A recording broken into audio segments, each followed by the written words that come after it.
आदाब नाज़रीन, पेश है इस वक्त की खास खबरें।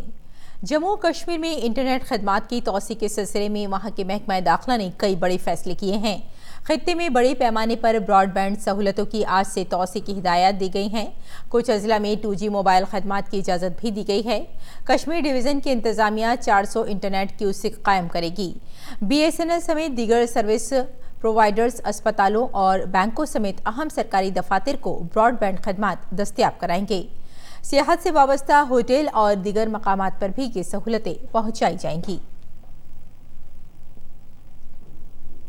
जियो-पॉलिटिकल और जियो इकोनॉमिक मसाइल पर भारत की आलमी कॉन्फ्रेंस रायसीना मुज़ाकरात का कल नई दिल्ली में आगाज हुआ। इफ्तिताही इजलास में वज़ीर-ए-आज़म नरेंद्र मोदी ने शिरकत की। रायसीना डायलॉग का इनेकाद मुश्तरका तौर पर वज़ारत ख़ारजा और ऑब्जर्वर रिसर्च फाउंडेशन ने किया है। 100 से ज़्यादा ममालिक के 700 बैनुल-अक़वामी नुमाइंदे डायलॉग में शिरकत कर रहे हैं। सरोज़ा कॉन्फ्रेंस में रूस, ईरान, ऑस्ट्रेलिया, मालदीव, जनूबी अफ्रीका, एस्टोनिया, चेक जमहूरिया, डेनमार्क, हंगरी, लातविया, उज़्बेकिस्तान और यूरोपीय यूनियन के वज़राए ख़ारजा इसमें हिस्सा ले रहे हैं।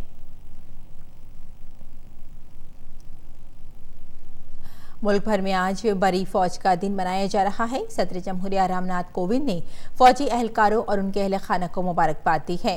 उन्होंने कहा कि तमाम फौजी भाई बहन, सुबुकदोश फौजी और उनके अहल खाना हमारे मुल्क का वक़ार और आज़ादी के रखवाले हैं। सदर जमहूरिया ने कहा कि उनके कुर्बानी के जज्बे ने हमारी खुद मुख्तारी का तहफ़्फ़ुज़ किया है, मुल्क के फ़ख्र में इजाफा किया है और लोगों की हिफाजत की है। जय हिंद। वज़ीर-ए-आज़म मोदी ने अपने पैगाम में कहा कि भारत की फ़ौज माँ भारती की आन बान और शान है। उन्होंने कहा कि हमारी फ़ौज अपनी बहादुरी और पेशा वाराना रवैये के लिए जानी जाती है। इधर chief of defence staff general Bipin Rawat और फ़ौज के सरबराह जनरल MM नरवणे ने दिल्ली के इंडिया गेट पर वाक़े कौमी जंगी यादगार पहुँचकर शहीदों को ख़राज अक़ीदत पेश किया। बर्री फौज का दिन के मौके पर वज़ीर दिफा राजनाथ सिंह ने मुल्क का दिफा करने वाले जवानों को सलाम किया। उन्होंने अपने ट्वीट पैगाम में कहा है कि मैं भारतीय बर्री फौज के सभी बहादुर जवानों को सलाम करता हूं, जो भारत के दिफा के लिए गैर मामूली हौसलामंदी, बहादुरी और कुर्बानी की मिसाल पेश कर रहे हैं। और लद्दाख में ज़ंस्कार नदी पर सालाना चद्दर ट्रैक पर गए सयाहों को बचाने के लिए तलाशी मुहिम चलाई गई। तलाशी टीमों को कुछ सयाहों को बचाने में कामयाबी भी मिली। खराब मौसम की वजह से बर्फ में फंसे 6 शदीद तौर पर बीमार सयाहों को हेलीकॉप्टरों के जरिए लेह में वाक़ई फौजी तिब्बी सहूलियात मरकज़ में लाया गया। जम्मू कश्मीर में फ़ौज के चिनार कॉर्प्स ने काबिल तारीफ इंसानी मुहिम को अंजाम देते हुए एक हामला खातून को बाहिफाजत अस्पताल पहुंचाया। बर्फ़ की मोटी चादरों से ढके इलाकों से गुजरते हुए फ़ौज के 100 से ज़्यादा जवानों ने तकरीबन 4 घंटे की मशक्क़त के बाद स्ट्रेचर पर खातून को ले जाते हुए बेहद नाजुक लम्हात में अस्पताल पहुंचाया। खुशी की बात यह रही कि जवानों की मेहनत की बदौलत खातून खराब मौसम में भी वक्त पर अस्पताल पहुंच पाई, जहां उसने एक बच्चे को जन्म दिया। फिलहाल जच्चा और बच्चा दोनों सेहतमंद हैं।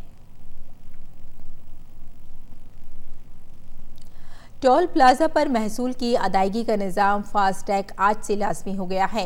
कौमी शाहराहों की अथॉरिटी ने कहा है कि जायज़ फास्टैग लगी गाड़ियों का टैग अगर टोल प्लाजा पर नस्ब मशीन ठीक से नहीं पढ़ पाएगी तो ऐसी सूरत में इन गाड़ियों को मुफ्त गुजरने की इजाज़त होगी।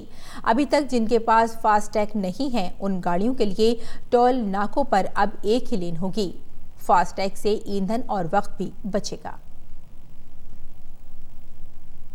आम आदमी पार्टी ने दिल्ली विधानसभा चुनाव के लिए तमाम 70 सीटों पर अपने उम्मीदवारों की फहरिस्त जारी कर दी है। वज़ीर आला अरविंद केजरीवाल नई दिल्ली सीट से, जबकि नायब वज़ीर आला मनीष सिसोदिया पटपड़गंज सीट से मैदान में होंगे। फहरिस्त में 16 मौजूदा अरकान असेंबली के टिकट काट दिए गए हैं।